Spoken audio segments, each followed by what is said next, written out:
오늘 말씀 잠언 9장 말씀은 이전에 지금까지 살펴본 잠언 1장부터 8장까지의 연장선상에서 결론 부분에 해당합니다. 이 말씀은 솔로몬이 지금까지 그의 아들에게 했던 권면의 어떻게 보면 결론이라고 볼 수 있죠. 9장에서 7장에서 9장 오늘 말씀을 보면요, 이전에 7장과 8장에서 언급했던 7장에서는 음녀에 대해서 언급을 했고, 8장 어제 살펴본 8장에서는 지혜에 대해서 설명을 했습니다. 그런데 오늘 말씀에서는 두 여인을 다 등장을 시켜요.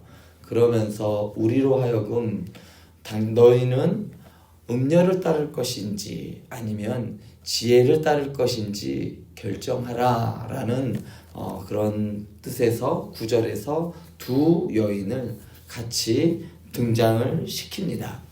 오늘 말씀을 살펴보면서 나는 과연 어떤 여인을 따를 것인지 한번 돌아보면서 다짐하는 시간이 되었으면 좋겠습니다. 먼저 1절부터 12절에는요 1절에서 12절에서 지혜라는 이 여인이 아주 위대한 초대를 하고 있습니다. 솔로몬은 먼저 지혜라는 여인의 초대를 소개를 하는데요, 지혜는 좋은 직과 진수성찬을 준비하고서 지혜 없는 자들을 불러 모으고 있습니다. 먼저 5절 말씀을 보면요, 너는 와서 내 식물을 먹으며 내 혼합한 포도주를 마시고 라고 했어요.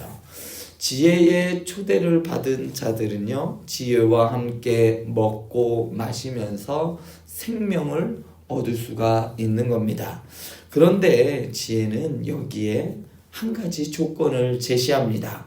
먼저 6절의 말씀을 보면요, 어리석음을 버리고 생명을 얻으라 라고 했습니다.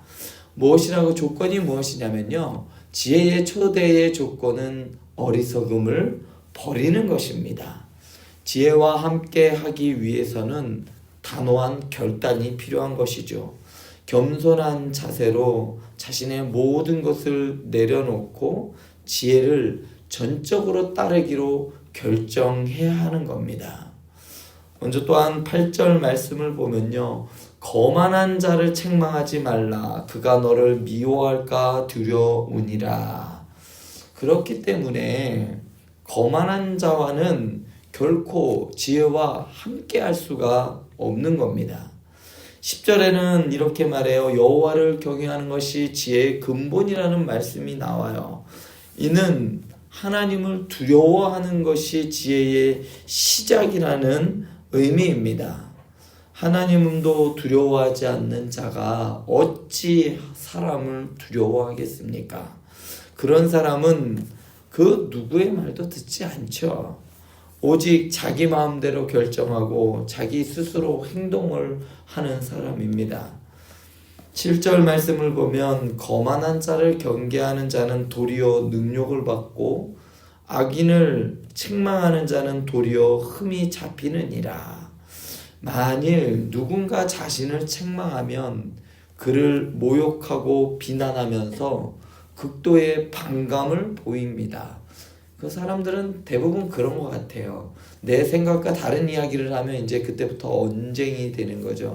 언성이 높아지면서 이제 그게 점점 높아지고 싸움으로 변질되는 경우가 종종 보이는 것 같아요. 특히 유난히 요새 정치 이야기를 하면 상반된 생각을 가진 사람들이 이야기를 나누면 대화가 아니라 점차적으로 싸움이 되는 걸 볼 수가 있습니다. 하나님의 위대한 초대를 받았다면 이 거만의 옷을 벗어야 합니다. 그리고 아까 말씀드렸듯이 겸손의 옷을 입어야 하는 것이죠. 지혜의 집에는 겸손한 자만이 들어갈 수가 있으며 그 집에 들어간 자는 시간이 지나면 지날수록 더욱더 겸손해져야 한다는 것이죠. 우리는 원래 지혜의 초대를 받지 못했던 사람들입니다.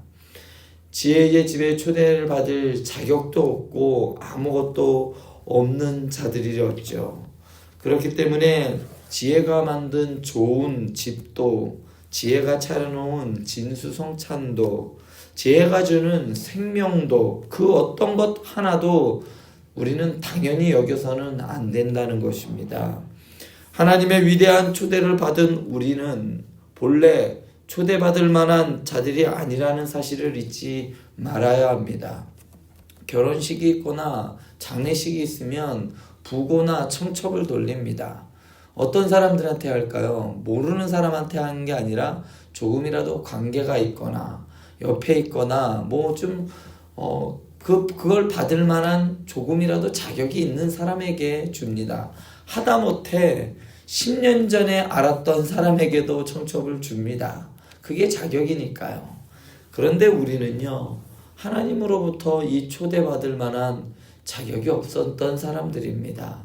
오히려 하나님과 원수되었던 사람들이죠. 원수에게 초대장을 주는 사람은 없습니다. 그러나 하나님께서는 우리에게 그러한 위대한 초대를 하셨어요. 원수였던 우리를 자녀 삼아 주시기 위한 초대라는 것이죠. 오늘 말씀에서 지혜의 이러한 위대한 초대가 있었다면, 두 번째로 미련한 이 악녀의, 미련한 여인의 위험한 초대를 말합니다. 미련한 여인의 초대는 바로 사탄의 초대입니다. 13절을 보면 미련한 여인이 떠들며 어리석어서 아무것도 알지 못하고 라고 했어요. 솔로몬은 지혜라는 여인이 그 여인의 초대에 이어 미련한 여인의 초대를 소개합니다. 그 여인은 어리석어서 아무것도 알지 못한다라고 말합니다. 그렇기 때문에 사람들에게 들려줄 수 있는 게 없어요. 미련한 여인이 사람들에게 해줄 충고도, 그 어떠한 지도도, 가르쳐줄 수 있는 지식도 없습니다. 그럼에도 그 여인은 지혜를 흉내내요. 그러면서 사람들을 불러 모으고 있습니다. 14절에서 16절을 나중에 살펴보면 이 악녀가, 이 미련한 여인이 흉내를 내는 것을 볼 수가 있어요. 그러고는 사람들에게 생명을 주는 지혜와는 달리 사람들에게서 그 생명을 빼앗아 가는 것을 볼 수가 있습니다. 하나님처럼 보이지만, 좋아 보이지만 우리의 생명을 뺏어가는, 마치 신천지와도 같아요. 하나님의 말씀을 저기도 가르쳐줘요. 성경 공부도 해요. 예배도 드려요. 저기도 믿음이 있고 신앙이 있대요 라고 이야기하지만, 그럴싸해 보이지만 그것은 우리의 생명을 빼앗아가는 이단일 뿐입니다. 마치 미련한 여인은 이러한 이단과 신천지와 같이 우리에게서 그럴듯한 것들을 주는 것처럼 보이지만 결국은 생명을 빼앗아가는 것이죠. 17절 말씀을 보면 도둑질한 물이 달고 몰래 먹는 떡이 맛이 있다 하는도다. 미련한 여인은요, 사람들에게 도둑질한 물이 달고 몰래 먹는 떡이 맛있다고 부추깁니다. 그런데 이는 다른 사람의 배우자와 은밀하게 간통을 즐긴다는 의미예요. 그냥 음식에 대한 이야기가 아니라 성에 관한 이야기라는 겁니다. 다른 여인을 취하고 다른 사람의 여인을 취하면서 마음껏 간음하고 간통하는 것을 말합니다. 18절을 보면 오직 그 어리석은 자는 죽은 자들이 거기 있는 것과 그의 객들이 수올 깊은 곳에 있는 것을 알지 못하느니라. 따라서 그녀의 이 음녀의 위대한 위험한 초대장은 지옥으로 가는 급행 열차를 타는 티켓과 같습니다. 안타깝게도 이미 많은 사람이 그녀의 초대를 받고 죽음의 종착역인 지옥으로 갔습니다. 아무도 모르는 곳에서 음행을 저지르며 그리고 즐기다가는 수올이죠. 수올 18절에 말하는 수올은 지옥을 말해요. 수올에 간다는 것을 명심하시길 바랍니다. 혹시 은밀하게 즐기고 있는 은행이 있다면 당장이라도 회개하고 더 늦기 전에 여인의 집에서 나와 지혜의 집으로 달려가야 하는 것입니다. 행여나 또다시 사탄의 위험한 초대장을 받게 되거든 봉투를 뜯어서도 안 돼요. 요새는 하도 이 봉투를 뜯는 것만으로도 해를 당하는 경우들이 있더라고요. 지혜와 미련한 여인 사이에서 머뭇머뭇거리면 안 되는 겁니다. 그 옛날 엘리야 시대에 엘리야가 외쳤던 열왕기상 18장 21절에 엘리야가 이렇게 말합니다. 너희가 어느 때까지 둘 사이에서 머뭇머뭇하느냐. 여호와가 만일 하나님이면 그를 따르고 바알이 만일 하나님이면 그를 따를지니라 하니 백성이 한마디도 대답하지 아니하는지라. 엘리야 시대 때 이스라엘 사람들은 이러한 결단을 내리지 못했습니다. 지혜와 음녀 사이에서 왔다 갔다 갈팡질팡했습니다.